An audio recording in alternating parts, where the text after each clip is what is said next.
Salam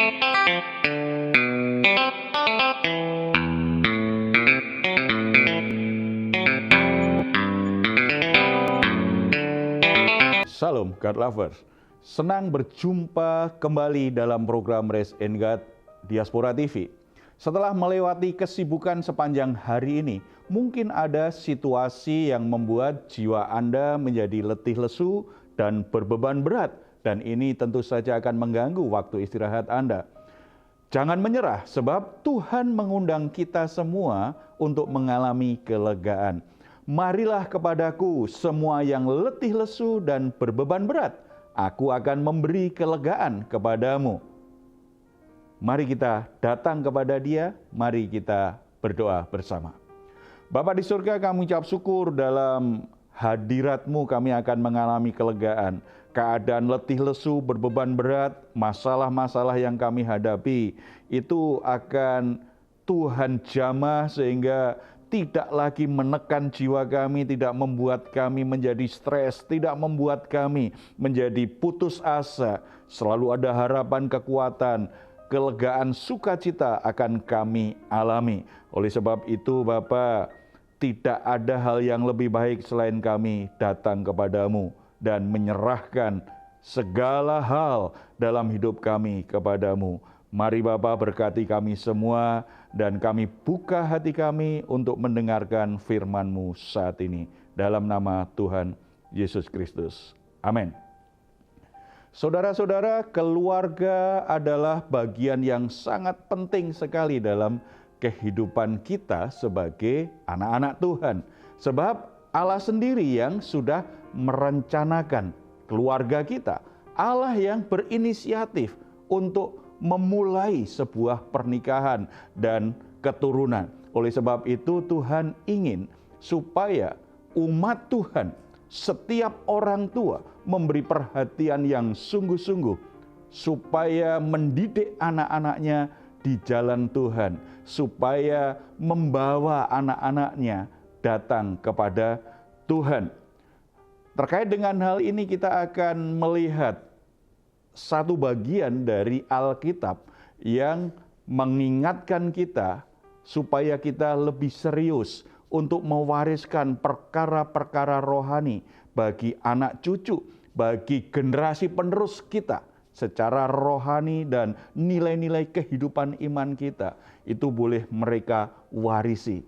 Kita akan membuka Alkitab kita dari Yosua pasal yang keempat, ayat 1 sampai 24.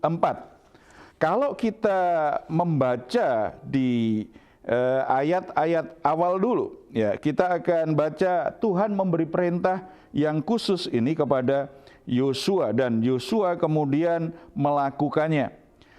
Ayat 2, ayat 1 saya akan bacakan dulu. Setelah seluruh bangsa itu selesai menyeberangi sungai Yordan, berfirmanlah Tuhan kepada Yosua demikian.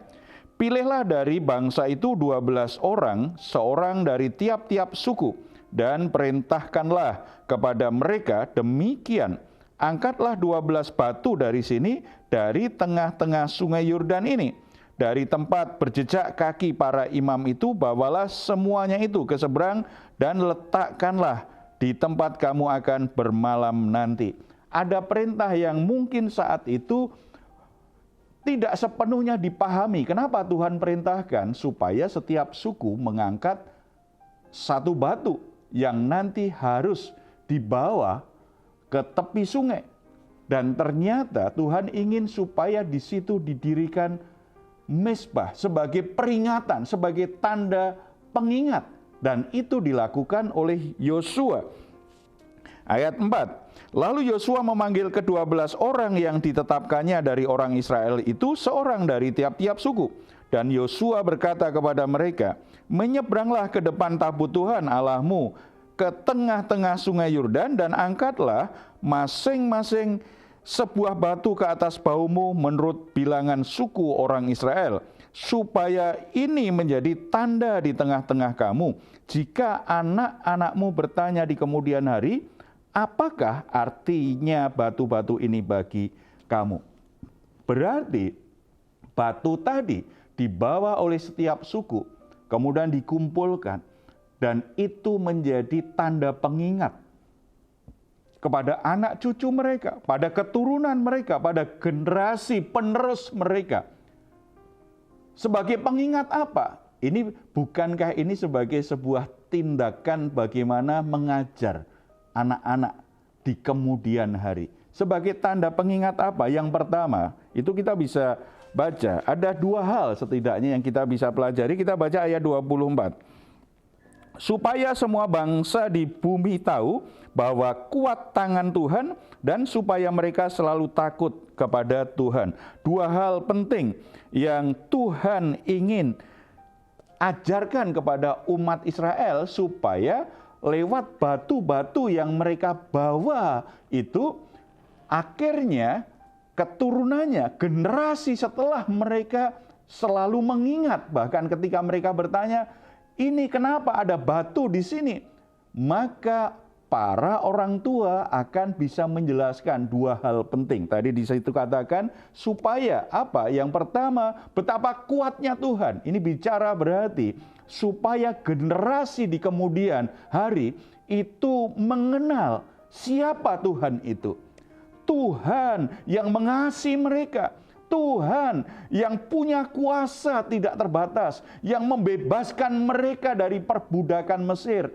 Tuhan yang melakukan banyak keajaiban untuk membela mereka, untuk menolong mereka, untuk menyingkirkan semua musuh-musuh yang menghalangi perjalanan mereka, yang melindungi mereka dari terik matahari, padang gurun yang begitu panas, yang melindungi mereka dari dinginnya padang gurun di malam hari.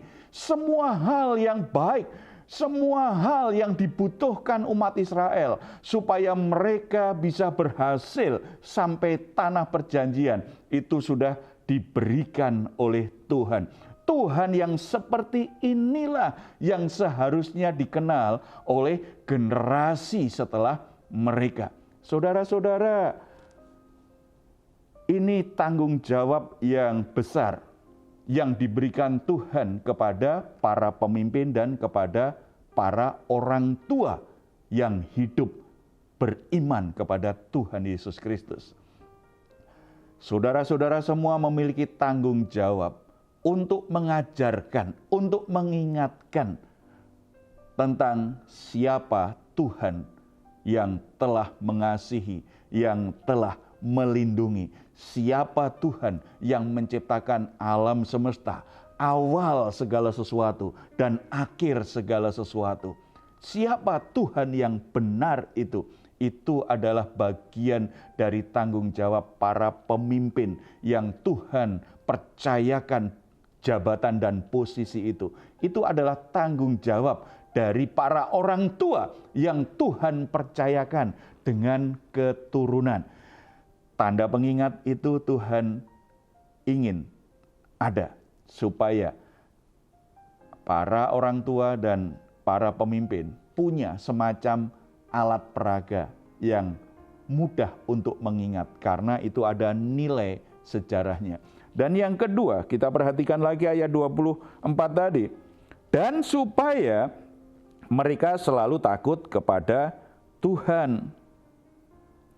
Supaya mereka takut kepada Tuhan. Jadi kalau generasi setelah mereka yang sudah ada di tanah perjanjian, mereka kan tidak mengalami betapa ganasnya padang gurun, betapa luar biasanya pertarungan-pertarungan yang mereka harus hadapi ketika berhadapan dengan suku-suku yang mereka lalui.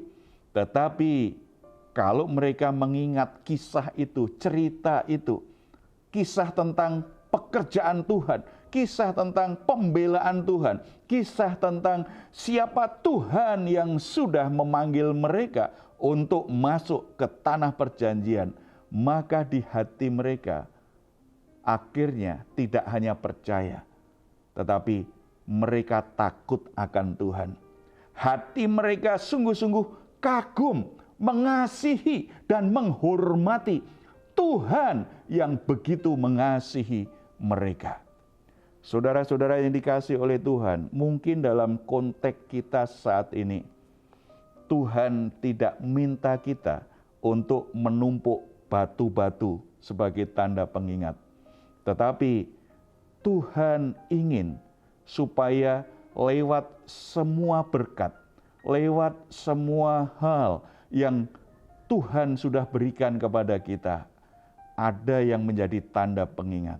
Kalau saat ini saudara dipercaya Tuhan dalam perjalanan karirmu, saudara mencapai jabatan-jabatan yang begitu penting, jabatan-jabatan yang begitu strategis, dan saudara punya pengaruh yang besar dalam hidup saudara lewat pekerjaanmu, dan saudara tercukupi bahkan mungkin berlimpah dengan hal-hal yang materi. Jadikan itu tanda pengingat yang saudara ajarkan kepada anak-anakmu. Katakan kepada mereka, kalau saat ini papa, mama punya jabatan, punya pekerjaan, punya usaha, dan punya segalanya, ini merupakan berkat Tuhan. Ini merupakan kasih karunia Tuhan. Tuhanlah yang membuat kami sebagai orang tua mencapai hal ini. Ajarkan kepada anakmu. Oleh sebab itu, anak-anakku, engkau harus mengasihi Tuhan. Engkau harus bersyukur kepada Tuhan yang sudah mencukupi, yang sudah memelihara, yang sudah menolong, yang sudah bekerja demikian luar biasa dalam kehidupan kami sebagai orang tua. Atau rumahmu bisa jadi tanda pengingat saat ini. Kalau saudara tinggal di sebuah tempat dan saudara memiliki rumah sendiri, katakan kepada anakmu, ini karena anugerah Tuhan, ini karena berkat Tuhan yang menuntun kita semua sekeluarga sampai akhirnya kita bisa tinggal di rumah ini. Kalau kamu ada di rumah ini karena Tuhan yang menuntun, Tuhan yang memberkati. Sudah selayaknya kalian semua bersyukur. Sudah selayaknya kalian memuji dan menyembah Tuhan. Sudah selayaknya kalian juga mengasihi dan menghormati Tuhan. Apapun yang kita miliki, benda-benda apapun yang kita miliki, jangan hanya sekedar untuk memuaskan ego kita. Jangan hanya sekedar jadi kebanggaan palsu supaya kita dipuji, supaya kita dikagumi oleh banyak orang.